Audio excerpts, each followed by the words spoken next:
and drones that the Iranians fire at those Gulf states get through.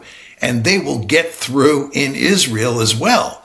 We now know that the Israelis were not very successful in shooting down Iranian ballistic missiles and drones during the 40-day air campaign, which ran from February 28th to about April 8th. Israel really got pounded, and the Israelis don't want to get pounded again. So they're perfectly content to sit on the sideline and let the Americans wage this tit-for-tat strategy. The other issue is that the accuracy of the Iranian missiles and drones has increased exponentially from the inception of the conflict back to the 40-day conflict, largely because I think they're using, or it's assumed they're using, Chinese and perhaps Russian satellite systems. Yeah, it's not just the accuracy, Chris. It's also the missiles. In many cases, many of the ballistic missiles can maneuver as they're coming down toward the target, and that enables them to dodge or avoid the missile defense systems that the Gulf states and Israel have. And I think maybe most important of all, it appears that both the Chinese and the Russians are supplying Iran with excellent intelligence as to where the key targets are. So in other words, it's not just the accuracy. It's not just that they can, put these missiles in the pickle barrel. It's also the fact that they know which pickle barrels to hit, because either the Russians or the Chinese or both of them are providing them with excellent intelligence. And, the maneuverability, the accuracy that you mentioned, and the intelligence information, you combine all those things with the fact that they have ballistic missiles that have powerful warheads, and you can see where they can do one heck of a lot of damage. And they are doing one heck of a lot of damage. And again, we don't want to underestimate that they're promising to do even more damage. And when you see what they have done up to now, and you think about the promises, you begin to say, these are credible promises. And this is why at the start of the show, I was saying to you that I think that this is why President Trump did not go after civilian infrastructure last night, and why he, and I want to underline the word might not go after civilian infrastructure this coming week. Although, as you pointed out, he is flailing around. And I think your use of the word flailing is exactly the right word. He is flailing around, and he is in desperate straits. So nobody knows for sure what he might do this week. But it does seem that if basic deterrence strategy or basic deterrence logic kicks in, that he probably won't go up the escalation ladder this week. How much damage has Iran inflicted on U.S. bases in the region? It's all classified, so we're kind of groping. Well, it's quite clear from what you read in the New York Times and the Wall Street Journal. And these are newspapers that are deeply dedicated to the American cause. It's not like these are pro-Iranian newspapers, but it's quite clear what you read from these newspapers, that we have suffered an enormous amount of damage on our bases. Usually the rhetoric in these newspapers is that almost all of the bases have been either badly damaged or destroyed. And of course, the Iranians have continued to go after those bases in places like Kuwait and Bahrain. The 5th Naval Headquarters are at Bahrain, and the Iranians have continued to pound those headquarters and that naval base more generally.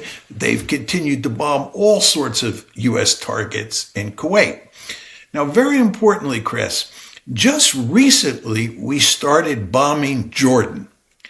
And the question you want to ask yourself is, why are we now bombing Jordan when we hadn't been bombing Jordan for most of the war? You mean Iran? Iran is bombing Jordan. Yes, I'm sorry. Iran is bombing Jordan. Why is Iran bombing Jordan? And the answer is that we have moved lots of military assets to Jordan because they are so vulnerable in places like Kuwait, Bahrain, the UAE, and so forth and so on.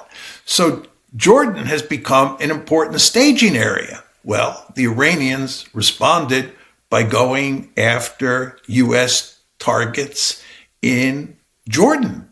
And this is why they ended up killing 2 American servicemen. They've also, it appears, wounded many other American servicemen.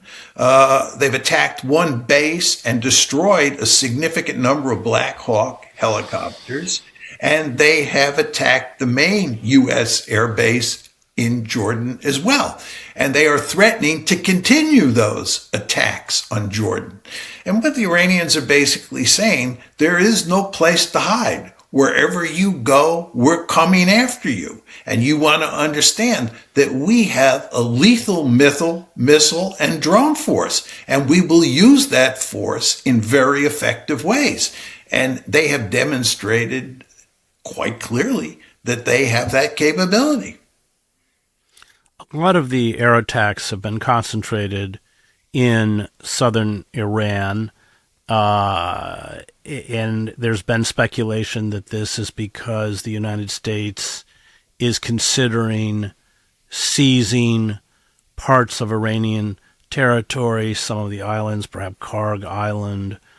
I don't know how they would do it. I guess they would have to do it by air. I'm not sure how that would work. Certainly they can't do it by ship.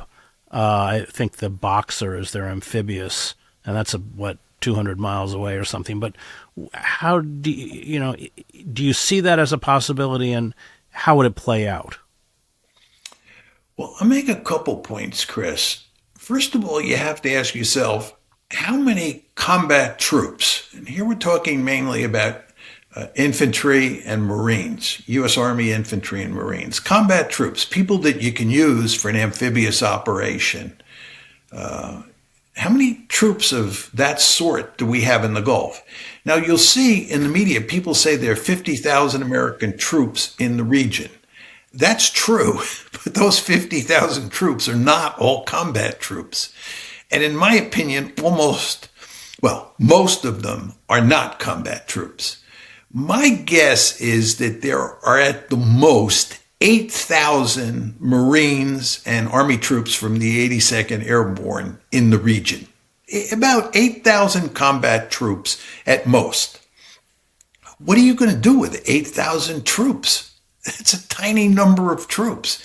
If you're seriously talking about invading a country like Iran that has 93 million people, a formidable military, represents a huge piece of real estate. I mean, this is a big territory that it covers, has forbidding terrain. What are you going to do with 8,000 troops? Not only do you have to invade with those 8,000 troops, you have to sustain them, and then you have to reinforce them. This is just not in the cards. And if you listen to President Trump talk, he says that it's not going to be American ground troops that do the invading. It's other troops from the region that are going to do the invading, the ground operation. So I scratch my head and say, well, who is that? Are they going to send in the IDF? No, I mean, they're bogged down in southern Lebanon, and the Israelis are too smart to invade Iran. That's not going to happen. So who's going to do it? And it looks like, if anybody, it's going to be the Kurds coming out of Iraq who invade Iran. But the Kurds are not going to do that unless they're crazy. And if they do invade, it's not going to have any meaningful consequence. The Kurds are our ground force option? This is not serious. 8,000 troops in the region are a ground force option? I don't think so. Furthermore, if President Trump were foolish enough to try and seize an island or to land somewhere on the coastline of Iran, many American soldiers would die. This would be a highly dangerous operation. The Iranians would go to great lengths to retaliate and drive those American forces off the beaches. And the question you have to ask yourself is, what does the cost-benefit analysis look like for President Trump? There'd be zero benefit, right? What is he going to gain by invading an island or, establishing a beachhead on the Iranian coast? What are the gains from that? I don't see any. And the cost is that many Americans will die in what almost everybody will see as a futile military operation. And he'll pay an even greater political price for that. So why would he do that? So I don't see any ground force option. Chris, just to elevate for a second here, we started with a strategic bombing campaign. That lasted 40 days. It failed. We were running out of munitions, and despite all the talk about all the damage we were doing to Iran's missile and drone capability, that proved not to be true. So we quit after 40 days. Then we went to the blockade. That lasted just a little over 2 months. And then we quit when we signed the Memorandum of Understanding because the blockade didn't work. Then Trump welched on the deal on the June 17th Memorandum of Understanding, and we started engaging in this tit-for-tat war, which we're now involved in. And that's not working, as we've just talked about. That's not working. The one thing we haven't done, by the way, we have actually reinstituted our blockade. We're back to the maritime blockade as well, which didn't work last time. But on July 14th, President Trump reinstituted the naval blockade. So we have that at play now with the tit for tat. But it looks like the tit for tat's not working out very well as we talked. So people are now talking about using land power. We've used air power, we've used naval power, that didn't work. Let's use land power. This is not a serious option. If it was a serious option, we would have tried it a long time ago. We didn't try it a long time ago because it doesn't stand any chance of working. The point is, Chris, we have no military option here. This is why Trump signed the June 17th MOU, because we had no option. The Iranians were winning the war. And then the question you have to ask yourself is, have the dynamics changed since then? Is there evidence that the United States has turned the tide and that we now have found a theory of victory? The answer is clearly no, unless you and I are missing something and they have some secret strategy in mind that they haven't told us about. And I don't think that's the case. Isn't there always a temptation, go back to LBJ and the Vietnam War, when it was clear, and it was clear fairly early on in the Vietnam War, that the United States was in serious trouble? Then you get the heavy bombing campaign of North Vietnam. This fantasy that the escalation of force is going to solve your problem has been characteristic of these imperial adventures in Iraq, Afghanistan, and as I said earlier, in Vietnam, although it's not tethered to reality. Well, a couple of points on Vietnam. First of all, there's no question that the Johnson administration, starting in March of 65 is when the bombing campaign began, big time. This is Rolling Thunder. And then shortly thereafter, we put combat troops. This is on March 8th, 65. We put combat troops for the first time into Vietnam. And we escalated and escalated up until March 31st of 1968. You remember very well that that's when LBJ, who was the president, said that he was not going to run for another term. He was clearly a defeated man. We had failed.